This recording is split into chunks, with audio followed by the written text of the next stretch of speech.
नमस्कार. श्री स्वामी समर्थ सर्वांना. बघा, उद्या शनिवारी आषाढी एकादशी आलेली आहे आणि आषाढी एकादशी ही सर्वात मोठी एकादशी मानली जाते. खास करून आषाढी एकादशी भगवान श्रीहरी विष्णू आणि श्री विठ्ठल यांना समर्पित आहे. आता या दिवशी अगदी लहानांपासून ते मोठ्यांपर्यंत सर्वजण उपवास करत असतात.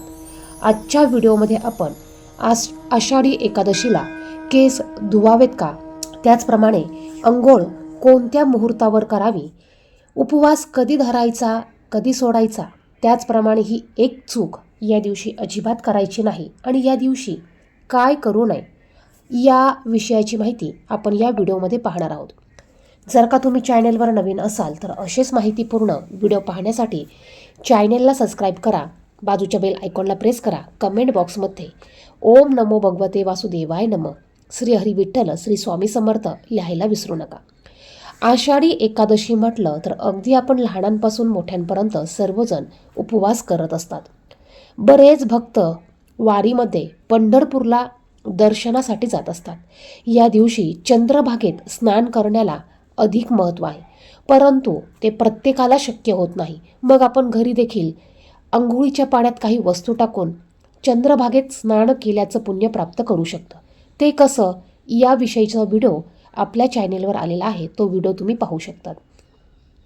आता अंघोळ कोणत्या मुहूर्तावर करावी. बघा, सर्वात पवित्र मुहूर्त म्हणजे ब्रह्ममुहूर्त. आपल्याला शक्य झाल्यास आपण अवश्य या दिवशी सकाळी लवकर उठून ब्रह्ममुहूर्तावर अंघोळ करायची आहे. 4 ते 6 हा जो काही वेळ आहे हा ब्रह्ममुहूर्ताचा वेळ असतो. या वेळेत आपल्याला शक्य झाल्यास आपण अवश्य अंघोळ करावी. त्याचप्रमाणे या दिवशी महिलांनी, अविवाहित मुलींनी केस धुवावेत का. बघा, अशा काही तिथी असतात, असे काही विशिष्ट दिवस असतात, या दिवशी केस धुतले जात नाही. त्याचप्रमाणे एकादशीला देखील केस धुतले जात नाही. आपल्याला शक्य असल्यास आपण हा नियम अवश्य पाळण्याचा प्रयत्न करावा. त्याचप्रमाणे या दिवशी बरेच जण ही एक चूक करत असतात आणि बऱ्याच जणांना अजूनही ही चूक करू नये हे माहितीच नसतं. आणि ती चूक म्हणजे बघा, एकादशीच्या दिवशी आपण भगवान श्रीहरी विष्णू यांना तुळशीपत्र, तुळशीचं पान अर्पण करत असतो. आणि आषाढी एकादशीच्या दिवशी आपल्याला माहिती नसल्यामुळे आपण या दिवशी तुळस ही तोडत असतो. तर आपल्याला एकादशीच्या दिवशी तुळस अजिबात तोडायची नाही. तुम्ही आदल्या दिवशी तुळशीची पानं, तुळशीचं तुम्हाला जेवढी तुळस लागत असेल ती तुळस तुम्ही तोडून ठेवू शकतात आणि एकादशीच्या दिवशी ही तुळस तुम्ही भगवान श्रीहरी विष्णू यांना अर्पण करू शकतात.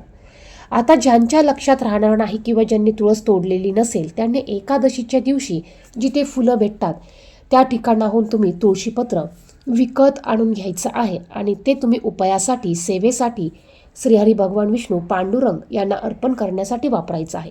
बघा, चुकूनही तुळशीचं पान, तुळशीपत्र या दिवशी कोणीच तोडायचं नाही. तुम्ही ते आदल्या दिवशी तोडून ठेवू शकतात.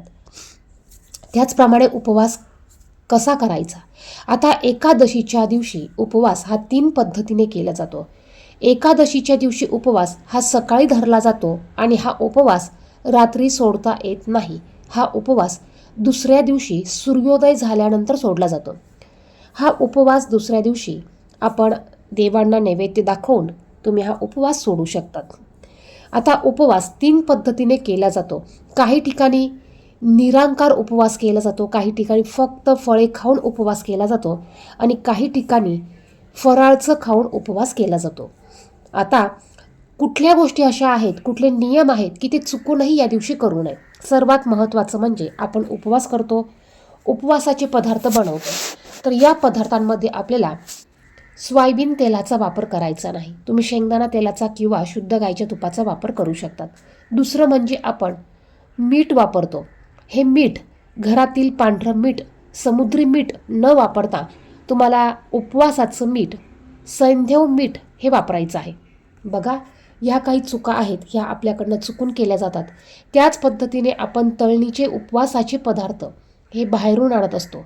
ते बाहेरून न आणता शक्य झाल्यास आपण घरात वाळवणीचे पदार्थ बनवतो, ते तुम्ही तळून खाऊ शकतात.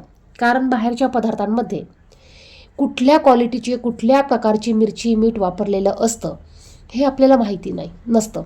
आणि काही वेळेला चुकून आपल्याकडनं ह्या पदार्थांमुळे आपला उपवास हा मोडला जातो. त्यामुळे शक्य झाल्यास आपण घरचेच पदार्थ या दिवशी करून किंवा तळून खायचे आहेत. त्याचप्रमाणे आषाढी एकादशीच्या दिवशी तुम्ही जरी उपवास करत नसला तरी देखील चुकूनही मांसाहार या दिवशी घरात करू नये. त्याचप्रमाणे घरात या दिवशी चुकूनही भात शिजवू नये, म्हणजेच तांदळाचा वापर आषाढी एकादशीच्या दिवशी केला जात नाही. चुकूनही तुम्हाला तांदळाचे कुठलेही पदार्थ खायचे नाहीये. त्याचप्रमाणे घरात तुम्हाला भात देखील बनवायचा नाहीये. बघा, महिन्यात येणारी एकादशी ह्या एकादशीपेक्षा ही आषाढी एकादशी सर्वात मोठी मानली जाते. त्यामुळे आपण हा नियम नक्कीच पाळायचा आहे. त्याचप्रमाणे या दिवशी आवर्जून तुळशीपत्र भगवान विष्णूंना, पांडुरंगांना, आपल्या देवघरात असलेल्या बाळकृष्णाच्या मूर्तीला आपण अर्पण करायचं आहे.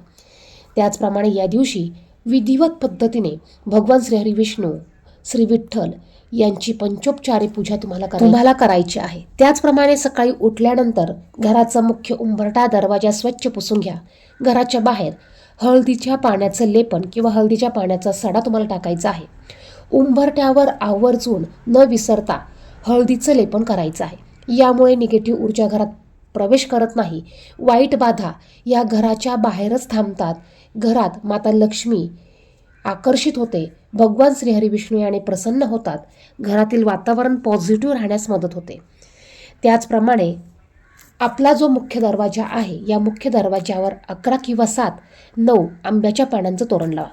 या दिवशी आवर्जून तुळशीची पूजा करायची आहे. तुळस ही माता लक्ष्मी स्वरूप मानली जाते. तुळशीला सकाळ संध्याकाळ शुद्ध गाईच्या तुपाचा दिवा प्रज्वलित करा, धूप दीप अर्पण करा.